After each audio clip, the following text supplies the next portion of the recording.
তারিখ আমাদের বই দিবে। বছরের নতুন বই পেয়েছি, আমাদের খুব আনন্দ হচ্ছে। বই উৎসবে কচি কাঁচার মেলা। পরিমার্জনের কারণে প্রথম দিনে সব বই পাচ্ছে না 2 শ্রেণী। বিদেশে আর ছাপানো হবে না জানালেন শিক্ষা উপদেষ্টা। বই ছাপার বাণিজ্যকে কি করে আরো সুশৃঙ্খল করব এবং যে একচেটিয়া ব্যবসা সেটা কমিয়ে আরো উন্মুক্ত করব। গুণগত মানসম্পন্ন বই পৌঁছে দেওয়াই আমাদের লক্ষ্য। নতুন বাংলাদেশে নতুন বছর। আইন শৃঙ্খলা, বাজার, রাজনীতি সামলানোর চ্যালেঞ্জ সরকারের। গণতন্ত্রের প্রত্যাশায় রাজনীতিবিদরা। আন্দোলনে 2229 পরিবারকে 48 কোটি টাকার সহায়তা দিয়েছে জুলাই ফাউন্ডেশন। প্রত্যেক বিভাগে সংগঠনটির অফিস হবে জানালেন সার্জিস। পূর্বাঞ্চলে ঢাকা আন্তর্জাতিক বাণিজ্য মেলা শুরু। শ্রমিক নয়, মানুষ মাত্রই উদ্যোক্তা। উদ্বোধনী অনুষ্ঠানে বললেন প্রধান উপদেষ্টা।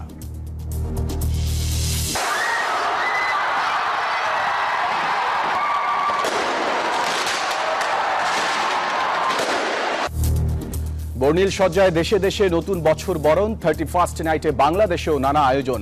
আতশবাজি, ফানুস উড়িয়ে উদযাপন। এবং নতুন বছরে অনুশীলন দেখার সুযোগ দিয়ে ভক্তদের চমক দিল রিয়াল মাদ্রিদ। বিশ্বজুড়ে খেলোয়াড়দের শুভেচ্ছা বার্তা।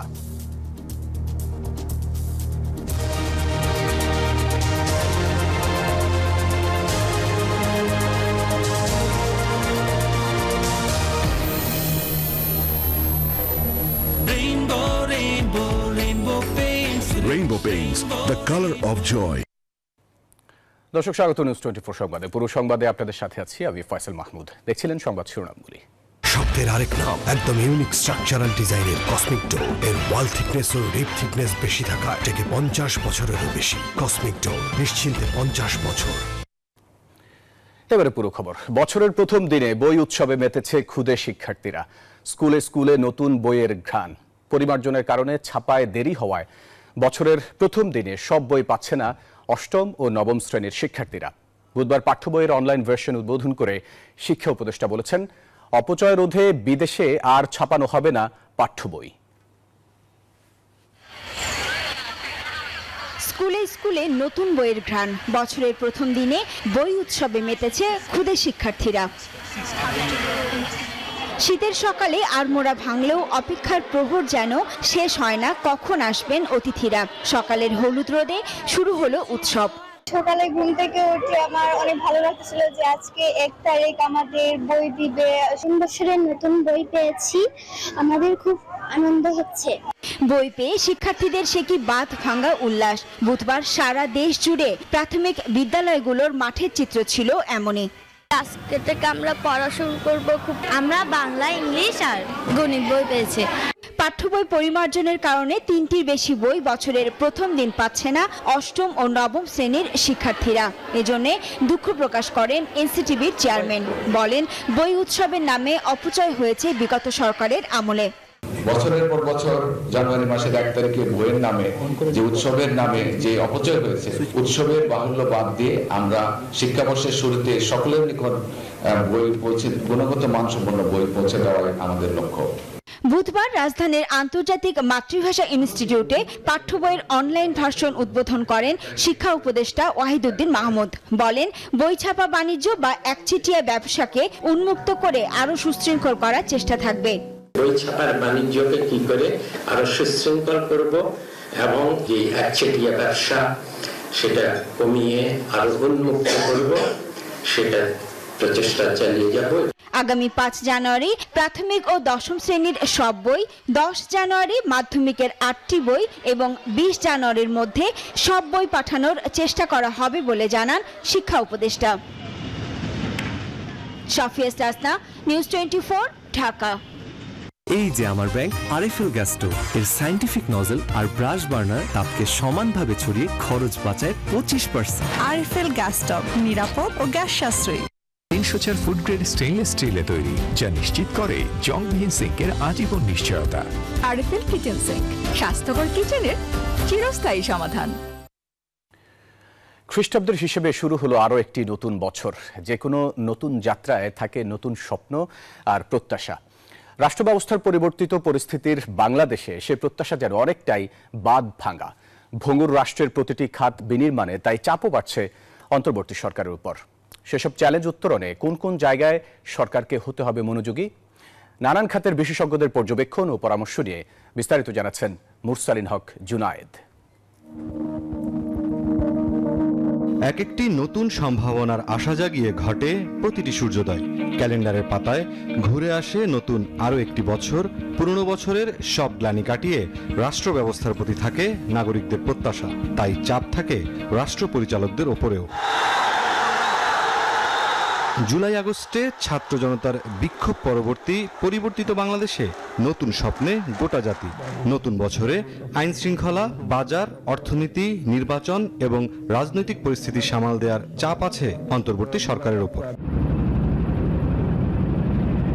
পুলিশের তথ্য মতে 2024 সালের প্রথম 6 মাসে যেখানে গড় মামলা ছিল 15,500-এরও বেশি, সেখানে জুলাই থেকে নভেম্বরে মামলা হয়েছে গড়ে প্রায় 12,500।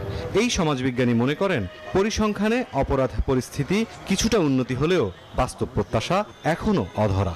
অপরাধ নিয়ন্ত্রণ করতে চাইলে পুলিশকে আরো বেশি পরিকল্পনা করে বাস্তব অবস্থা অধ্যয়ন করেই কিন্তু আসলে তাকে এই ব্যবস্থাগুলো নিতে হবে। 1.5 দশকের স্বৈরশাসনের উত্তরাধিকার সূত্রে পাওয়া ভঙ্গুর অর্থনীতির প্রমাণ মেলে নানান সূচকে। 2024-এর নভেম্বর পর্যন্ত দেশে সার্বিক মূল্যস্ফীতি 11% বেশি, যেখানে খাদ্য মূল্যস্ফীতি 14% কাছাকাছি। রপ্তানি আর প্রবাসী আয়ের মাধ্যমে রিজার্ভ $26 বিলিয়ন ছাড়ালেও নাজুক অবস্থায় বিনিয়োগ ও উৎপাদন। সরকারের এখানে নিয়ন্ত্রণ যতক্ষণ পর্যন্ত না আসবে ততক্ষণ পর্যন্ত আপনার পণ্যের দাম কমানো যাবে না। কমাইতে হলে সরকারের এই যে মন্ত্রণালয়গুলি আছে এগুলি সমন্বয়ের দরকার আছে। নীতি প্রণয়নে দুর্নীতি বা বিশেষ গোষ্ঠীরকে সুবিধা দেওয়ার কথাকে মাথায় রেখে নীতি প্রণয়ন হয়েছে। এই জিনিসটাই অন্তর্বর্তীকালীন সরকার সম্পূর্ণ বন্ধ করেছে। রাষ্ট্র ব্যবস্থায় পট পরিবর্তনে রাজনৈতিক দলগুলোর পক্ষ থেকে আছে জাতীয় নির্বাচনের চাপ, আবার তরুণদের বড় অংশ সংস্কার ছাড়া নির্বাচনের পক্ষে নয়। 1991, 96, 2001, 2008-এ এই গণকর্মচারীদের দিয়ে কিন্তু ভালো নির্বাচন করা সম্ভব হয়েছে। ততটুকু সংস্কারে হাত দিবেন যতটুকু এই মুহূর্তে আপনার নির্বাচনী চ্যালেঞ্জ উত্তরণের জন্য প্রয়োজন। নির্বাচন নিয়ে যেহেতু আলাপ আলোচনা চলছে এবং সাথে সাথে সংস্কার এসেছে, আমার মনে হয় যে সংস্কারগুলি অত্যন্ত প্রয়োজনীয় সেই সংস্কারগুলোকে আগে সমাধান করে তাড়াতাড়ি বিদায় নিতে পারে ততই ভালো হবে। সামগ্রিক পরিস্থিতি বিবেচনায় 2025 সালের চ্যালেঞ্জ উত্তরণে বর্তমান অন্তর্বর্তী সরকারের ওপর আস্থাশীল সব পর্যায়ের বিশ্লেষকরাই। ধ্বংসস্তূপের মাঝে ফিনিক্স পাখির মতো জেগে ওঠার এক উজ্জ্বল দৃষ্টান্ত বাংলাদেশ। বারবার হোঁচট খাওয়ার পরও নতুন স্বপ্ন নিয়ে এগিয়েছে এই জাতি। তাই সব শঙ্কা ও হতাশা দূরে সরিয়ে নতুন বছরে সব ক্ষেত্রে স্থিতিশীল এক রাষ্ট্রে পরিণত হবে বাংলাদেশ, এমনটাই প্রত্যাশা সবার। মুরসালিন হক জুনায়েদ, নিউজ 24, ঢাকা। বিজলি কেবলস যে কোনো স্থাপনার বৈদ্যুতিক সংযোগকে রাখে নিরাপদ। এর স্কিন কোটেড ইনসুলেশন সম্পূর্ণ ফায়ার রিটার্ডেন্ট, তাই বিজলি কেবলস নিজেই নিজেকে নেভায়। বিজলি কেবলস, নিরাপদ আজীবন। দর্শক, নতুন বছর, নতুন প্রেক্ষাপট, তাই নতুন বাস্তবতায় বদলে যেতে পারে রাজনীতি ও রাষ্ট্র পরিচালনার ধরন। ইতিমধ্যেই পাওয়া গেছে নির্বাচনের সম্ভাব্য ধারণা। রাজনীতিবিদদের প্রত্যাশা, নতুন বছরে দেশে সুগম হবে গণতন্ত্রের পথ, প্রতিষ্ঠিত হবে শান্তি, ঐক্য এবং ভোটাধিকার ফিরে পাবে সাধারণ মানুষ। মারুফা রহমানের বিশেষ প্রতিবেদন। নতুন বছরে কি রাজনীতির নতুন সমীকরণ আসবে? বদলে যাবে প্রেক্ষাপট? প্রতিহিংসার বদলে কি প্রতিষ্ঠিত হবে ঐক্যের রাজনীতি? কে জানে এই প্রশ্নের উত্তর। তবে রাজনৈতিক দলগুলো চাই নতুন বছরে জনগণের প্রত্যাশা পূরণ হোক, জীর্ণতা পেছনে ফেলে এগিয়ে যাক বাংলাদেশ। আমরা নতুন বছরের রাজনীতি তো গুণগত পরিবর্তন বলতে কি হবে এটা সময় বলতে পারবে, এই মুহূর্তে আমি বলতে পারবো না। নির্বাচনের বছরটাকে আমরা সেলিব্রেট করতে চাই, আনন্দমুখর করতে চাই, পারস্পরিক দ্বন্দ্বে যেন আমরা জড়িয়ে না পড়ি, এদিকে খেয়াল রাখতে হবে আমাদেরকে। নিজেদের মধ্যে নির্বাচন আর থাকলে তো ক্ষমতার প্রতিদ্বন্দ্বিতা, মত পার্থক্য ইত্যাদি হবে রাজনীতিতে। সবাই একসাথেই যদি হয় তাহলে তো একটা পার্টি হতো, সেরকম তো আর হবে না। অতএব এই মত পার্থক্য, মতদ্বৈধতা, মতান্তর সহই আমরা সামনের দিকে যেতে পারবো। অন্তর্বর্তীকালীন সরকার এবং সকল স্টেক হোল্ডার দেশের জনগণকে ঐক্যবদ্ধভাবে কাজ করতে হবে। যেখানে সহনশীলতা ও গণতান্ত্রিক পরিবেশ বজায় থাকবে। বিভিন্ন দলের নেতারা বলছেন নানা কারণেই গুরুত্বপূর্ণ 2025 সাল। নতুন বছরে জনগণের প্রত্যাশা প্রাপ্তির সমন্বয় ঘটাতে অন্তর্বর্তী সরকারকে আরো সতর্ক হয়ে পথ চলার কথা বলেন কোন রাজনীতিক। এখনো আমরা সংকটের বাইরে যাই নাই, দেশি বিদেশি ষড়যন্ত্র অব্যাহত আছে। আপনারা দেখেছেন বিভিন্ন জায়গায় জ্বালাও পড়াও হচ্ছে, যত্রতত্র ধর্মঘট করতেছে, রাস্তায় বসে পড়ছে। এটা কিন্তু ভালো লক্ষণ না। সরকারকে এটা আরো কঠোর হস্তে দমন করতে হবে। রাজনৈতিক দলগুলো একটা প্রত্যাশা আছে, জনগণের এক ধরনের মানসিক প্রস্তুতি আছে।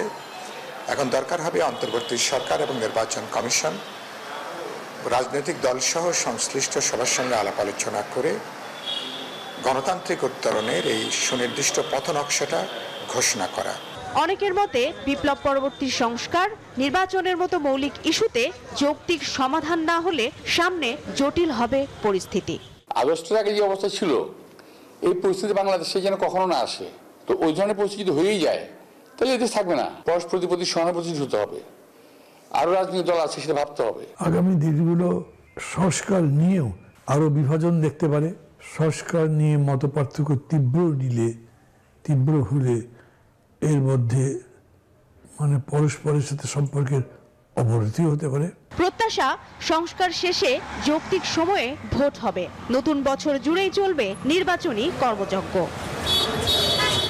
মারুফা রহমান, নিউজ 24, ঢাকা।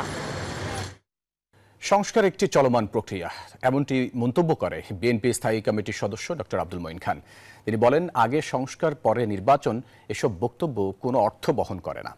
জাতীয়তাবাদী ছাত্রদলের 46তম প্রতিষ্ঠাবার্ষিকী উপলক্ষে রাজধানীর শেরে বাংলা নগরে জিয়াউর রহমানের সমাধিতে সংগঠনের নেতাকর্মীদের নিয়ে পুষ্পস্তবক অর্পণ করেন আব্দুল মঈন খান। পরে তিনি আরও বলেন, নতুন বছরে নতুন প্রজন্মের কাঁধে উঠবে দেশের দায়িত্ব। জুলাই অভ্যুত্থানে ছাত্র জনতার সাথে সমান তালে স্বৈরাচার বিরোধী আন্দোলনে অংশ নেয় ছাত্রদল। এ সময় বিএনপির ছাত্র বিষয়ক সম্পাদক রকিবুল ইসলাম বকুল বলেন, নতুন বছরে শিক্ষার্থীদের সংগঠন হবে ছাত্রদল। সেই নেতৃত্ব মানুষের আশা আকাঙ্ক্ষা পূরণ করবে। এই দেশ কিন্তু নতুন প্রজন্মের দেশ। আমরা নতুন প্রজন্মের দিকে তাকিয়ে আছি। তারা এই দেশের নেতৃত্ব ভবিষ্যতে গ্রহণ করবে, এটা কিন্তু কারো বলে দেবার অপেক্ষা রাখে না। দর্শক, পূর্বাঞ্চলে শুরু হলো মাসব্যাপী ঢাকা আন্তর্জাতিক বাণিজ্য মেলা। উদ্বোধন করে প্রধান উপদেষ্টা বলেছেন, মানুষ মাত্রেই উদ্যোক্তা, শ্রমিক নয়। উদ্যোক্তা তৈরির সুবিধার্থে আগামীতে উপজেলা পর্যায়ে বাণিজ্য মেলা করার পরামর্শ দিয়েছেন প্রধান উপদেষ্টা। 7 দেশের 11 প্রতিষ্ঠান এবং 362 স্টল ও প্যাভিলিয়ন নিয়ে শুরু হয়েছে এবারের 29তম ঢাকা আন্তর্জাতিক বাণিজ্য মেলা। পূর্বাঞ্চলের বাংলাদেশ চায়না ফ্রেন্ডশিপ এক্সিবিশন সেন্টারে এর আড়ম্বর উদ্বোধন করেন অন্তর্বর্তী সরকারের প্রধান উপদেষ্টা ডক্টর মোহাম্মদ ইউনূস। বাণিজ্য মেলাকে মানুষের উদ্যোগ ও সৃজনশীলতা তুলে ধরার প্ল্যাটফর্ম হিসেবে অভিহিত করে অধ্যাপক ইউনূস বলেন, তৃণমূল থেকে উদ্যোক্তা এবং উদ্ভাবন নিয়ে আসতে হবে রাজধানীতে। মানুষ মাত্রই উদ্যোক্তা, শ্রমিক না। মানুষের পথ হলো সৃষ্টি করা, নিজের মনের মধ্যে যা আছে তা সৃষ্টি করা, অন্যের হুকুমে সৃষ্টি করা না। এই মেলার প্রস্তুতি সারা বছর ধরে চলবে। জেলায় জেলায়, উপজেলায় উপজেলায় বাছাই করা কে ফাইনাল মেলাতে জায়গা পাবে। প্রত্যেক উপজেলা থেকে 3 জন 4 জন যা আপনারা বিচার করেন আসবে, তাদের জায়গা পাবে। তাদের সমস্ত খরচ সরকার বহন করবে। আন্তর্জাতিক মানদণ্ড মেনে পণ্য উৎপাদন এবং রপ্তানির নতুন বাজার খুঁজতে ব্যবসায়ীদের আহ্বান জানান প্রধান উপদেষ্টা। স্থানীয় পণ্যের মান উন্নয়নে সেবা প্রদানকারী সংস্থাগুলোকে আরো শক্তিশালী করা হচ্ছে। রপ্তানি সেবা প্রদানকারী সংস্থাগুলোর সক্ষমতা বৃদ্ধি, আধুনিক ও দ্রুততর সেবা নিশ্চিত করার লক্ষ্যে সংশ্লিষ্ট সংস্থার বিদ্যমান অবস্থা, সমস্যা ও সম্ভাবনা সংক্রান্ত গ্যাপ নিরূপণের জন্য সার্ভে করা হচ্ছে। সকলের সম্মিলিত প্রয়াসে নতুন নতুন পণ্য উদ্ভাবনের মাধ্যমে আমাদের রপ্তানিকে আরো সমৃদ্ধ করতে হবে। মাসব্যাপী এ বাণিজ্য মেলা প্রতিদিন সকাল 10টা থেকে রাত 9টা পর্যন্ত চলবে। তবে সাপ্তাহিক ছুটির দিনে সকাল 10টা থেকে রাত 10টা পর্যন্ত চলবে মেলার আয়োজন। শাহ আলী জয়, নিউজ 24, ঢাকা। 2025 সাল হবে সাবেক প্রধানমন্ত্রী শেখ হাসিনা ও আওয়ামী লীগের মানবতা বিরোধী অপরাধের বিচারের বছর। এমনটি মন্তব্য করেছেন আন্তর্জাতিক অপরাধ ট্রাইব্যুনালের চিফ প্রসিকিউটর মোহাম্মদ তাজুল ইসলাম। বুধবার নতুন বছরের শুভেচ্ছা বিনিময় শেষে গণমাধ্যমকে এসব কথা জানান মোহাম্মদ তাজুল ইসলাম। বলেন, নতুন বছরে শেখ হাসিনা মুখোমুখি হবেন বিগত 16 বছরের হত্যা, গুম, খুনের বিচারের। সাংবাদিকদের প্রশ্নের জবাবে তিনি বলেন, সংস্কারাধীন ভবনের সব কাজ শেষ। প্রধান বিচারপতির সম্মতির পরেই এখানে দ্রুত বিচারিক কাজ শুরু হবে। এদিকে 5 আগস্টে চানখারপুলে 5 জনকে হত্যা মামলায় পুলিশের কনস্টেবল সুজনের বিরুদ্ধে গ্রেপ্তারি পরোয়ানা জারি করেছে ট্রাইব্যুনাল। দায়িত্বে আছেন সকলের পক্ষ থেকে একটা ঐক্যমত্য আছে। আমাদের পক্ষ থেকে বা রাষ্ট্রের পক্ষ থেকে আশাবাদ ব্যক্ত করা হয়েছে যে 2025 সাল হবে এই সমস্ত ঘৃণ্য যারা অপরাধ করেছে সেই অপরাধীদের বিচারের বছর। সেইটাকে প্রায়োরিটি দিয়ে আন্তর্জাতিক অপরাধ ট্রাইব্যুনাল রাষ্ট্রীয় সেই আকাঙ্ক্ষা, জাতীয় সেই আকাঙ্ক্ষাকে সামনে রেখে, বিবেচনায় রেখে দিনরাত পরিশ্রম করে যাচ্ছে। আমরা চেষ্টা করব 2025 সাল যেন বাংলাদেশের জন্য একটা সুবর্ণ ইতিহাসের বছর হয়। ছাত্র জনতার আন্দোলনে 2229টি পরিবারকে 48 কোটি টাকার সহায়তা দিয়েছে জুলাই শহীদ স্মৃতি ফাউন্ডেশন। এর মধ্যে আছে 628 জন শহীদের পরিবার। সহায়তা পেয়েছেন 1601 জন আহতের পরিবারও। জুলাই শহীদ স্মৃতি ফাউন্ডেশনের সাধারণ সম্পাদক সার্জিস আলম জানান, এ পর্যন্ত অনুদান জমা হয়েছে 109 কোটি 20 লাখ 5 টাকা। বিতরণ করা হয়েছে 47 কোটি 32 লাখ টাকা। রংপুরে আবু সাইদ এবং রাজধানীর উত্তরায় মুগ্ধদের মতো অসংখ্য তরুণের দুরন্ত সাহসের কাছে হার মেনেছে প্রতাপশালী শেখ হাসিনার শাসন। জুলাইয়ে শুরু হওয়া রক্তাক্ত বিপ্লবের চূড়ান্ত পরিণতি পায় 5 আগস্ট। বৈষম্য বিরোধী ছাত্রদের ভাষায় যাকে বলা হয় 36 জুলাই বিপ্লব। রক্তাক্ত গণ অভ্যুত্থানে হতাহতদের সহায়তায় প্রতিষ্ঠিত হয় জুলাই ফাউন্ডেশনের। নতুন বছরে এসে আহত এবং শহীদ পরিবারের সদস্যদের কি পরিমাণ সহায়তা করা হয়েছে তার হিসাব প্রকাশ করল জুলাই স্মৃতি ফাউন্ডেশন। ফাউন্ডেশনটি জানায়, ছাত্র জনতার আন্দোলনে 2229টি পরিবারকে 48 কোটি টাকার সহায়তা দিয়েছে জুলাই ফাউন্ডেশন। এর মধ্যে আছে 628 জন শহীদের পরিবার। বুধবার রাজধানীর শাহবাগের নিজস্ব কার্যালয়ে সংবাদ সম্মেলনে ফাউন্ডেশনটির সিইও মীর মাহবুবুর রহমান স্নিগ্ধ জানান, অতীতে দেশে এত পরিমাণ ক্ষয়ক্ষতি হয়েছে কিনা সেটা খুঁজে পাওয়া দুষ্কর। 628 জন শহীদ পরিবার এবং 1601 জন আহত পরিবারদেরকে আমরা আমাদের পক্ষ থেকে সাহায্য করতে পেরেছি। এ সময় আহত ও শহীদদের তালিকা যেন কেউ প্রশ্নবিদ্ধ করতে না পারে সেদিকে সজাগ দৃষ্টি রাখা হচ্ছে বলেও জানান জুলাই শহীদ স্মৃতি ফাউন্ডেশনের সাধারণ সম্পাদক সার্জিস আলম। যারা ওই আমাদের আন্দোলনে অভ্যুত্থানে আহত হয়েছে সকলকে আমরা সহযোগিতা করব, কিন্তু আমরা অলরেডি বলেছি আমরা এটা ক্যাটাগরাইজ করব, 3 থেকে 4টা ক্যাটাগরি করব এবং যাদের সারা জীবন সহযোগিতা করার প্রয়োজন হবে তাদেরকে সারা জীবন সহযোগিতা করব। একই সাথে আহত এবং শহীদ পরিবারের দুর্ভোগ কমাতে প্রতিটি বিভাগে আলাদাভাবে জুলাই শহীদ স্মৃতি ফাউন্ডেশনের অফিস নেওয়া হবে বলেও জানান সার্জিস আলম। আজকে প্রেস ব্রিফিং এ আমি যদি পরিচয় করি, ঋষাদ অর্ণব, নিউজ 24, ঢাকা। দর্শক, সংবাদের সময় হলো একটা বিরতি, ফিরছি আরো খবর নিয়ে, সাথে থাকুন।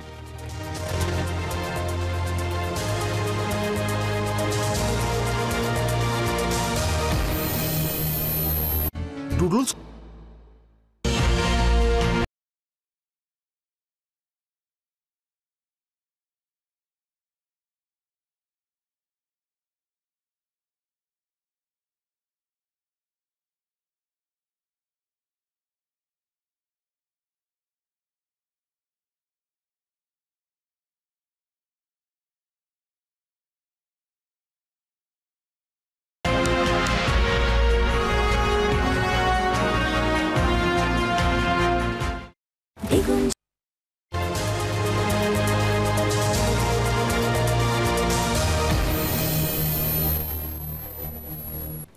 আবারও স্বাগত নিউজ 24 সংবাদে। দখল, চাঁদাবাজি থেমে নেই, তাই দেশের রাজনীতির গুণগত পরিবর্তন না হলে নতুন বাংলাদেশ গড়া সম্ভব নয়। বাংলাদেশ প্রতিদিন আয়োজিত গোলটেবিল বৈঠকে এমন মন্তব্য করেন বিভিন্ন রাজনৈতিক দলের নেতারা। সকালে বসুন্ধরা সিটি কনফারেন্স হলে আয়োজিত এই বৈঠকে অংশ নেন তরুণ প্রজন্ম সহ বিভিন্ন রাজনৈতিক দলের নেতারা। গোলটেবিল বৈঠকে রাজনৈতিক নেতারা নতুন করে রাজনৈতিক দ্বন্দ্ব তৈরি করে আবার দেশকে যাতে পিছিয়ে না নেওয়া হয় তার আহ্বান জানান। একই সাথে পুরনো ফ্যাসিবাদ যাতে আবারও ফিরে না আসে এজন্য রাজনৈতিকভাবে সবাইকে ঐক্যবদ্ধ থাকার কথা বলেন আলোচকরা। যে কোনো প্রশ্ন উঠবে না দেশে বা পর্যায়ে আছে। রাষ্ট্রের যে মানুষেরা গণকর্মচারীরা কিভাবে দুর্নীতির সাথে যুক্ত হয়ে যায়, কিভাবে টাকা পাচারের সাথে যুক্ত হয়ে যায়, সেই লক্ষ্যে আমি একটা বড় ধরনের সংস্কার চাই। ইস্ট ইন্ডিয়া কোম্পানির মতন আমাদের একটা লুটের বাজারে পরিণত করা হয়েছে দেশটাকে। এগুলোকে মনে করি আইনের আওতায় আনা, বিচারের আইনের আওতায় আনা, এটা জাতি হিসাবে একটা গুরুত্বপূর্ণ জাতীয় কর্তব্য মনে করি এবছরের জন্যে। আমি এই চেয়ারে বসবো না। বাচ্চু ভাই, এই চেয়ারকে ভয় পেও না। ডেন্টিস্টের পরামর্শে নাও নতুন কোলগেট অ্যাক্টিভ সোল, যা দাঁতের সমস্যা শুরু হওয়া মাত্রই থামিয়ে দেয়। না থাকবে ব্যথা, না থাকবে ভয়। এবার অর্থ বাণিজ্য সংবাদ।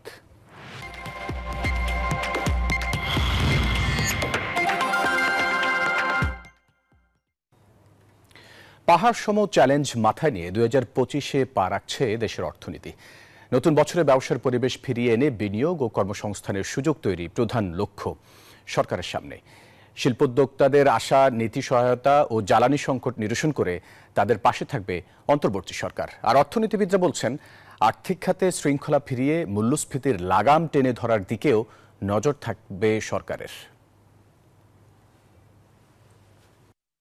এলো instant milk powder happy cow, যেমন সাশ্রয়ী তেমনি পুষ্টিগুণে ভরপুর। আর এটা নিউজিল্যান্ডের গরুর দুধ। হ্যাপি কাউ, গরুর দুধের স্বাদ সবাই পাক। সময় হলো আর একটা বিরতির, সাথে থাকুন।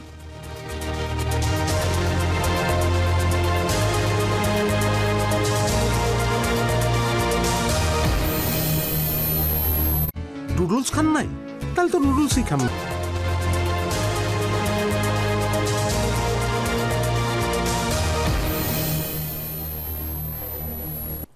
দর্শক, বিরতির পর আবারও স্বাগত সংবাদে। জাঁকজমকপূর্ণ আয়োজনের মধ্য দিয়ে বিশ্বব্যাপী বরণ করা হলো 2025 সাল। ঘটনাবহুল 2024-কে বিদায়ের পাশাপাশি রঙিন আলোকসজ্জা, আতশবাজি আর বর্ণিল আয়োজনে দেশে দেশে উদযাপন করা হয় বর্ষবরণ উৎসব। নিউ ইয়র্কের টাইমস স্কয়ার, নিউজিল্যান্ডের অকল্যান্ডের স্কাই টাওয়ার সহ বিশ্বের বিভিন্ন প্রান্তে বর্ষবরণের প্রথম প্রহর উদযাপন করা হয়। তবে যুদ্ধের ডামাডোলে এবারও মধ্যপ্রাচ্যের কয়েকটি দেশে ফিকে উৎসবের রং।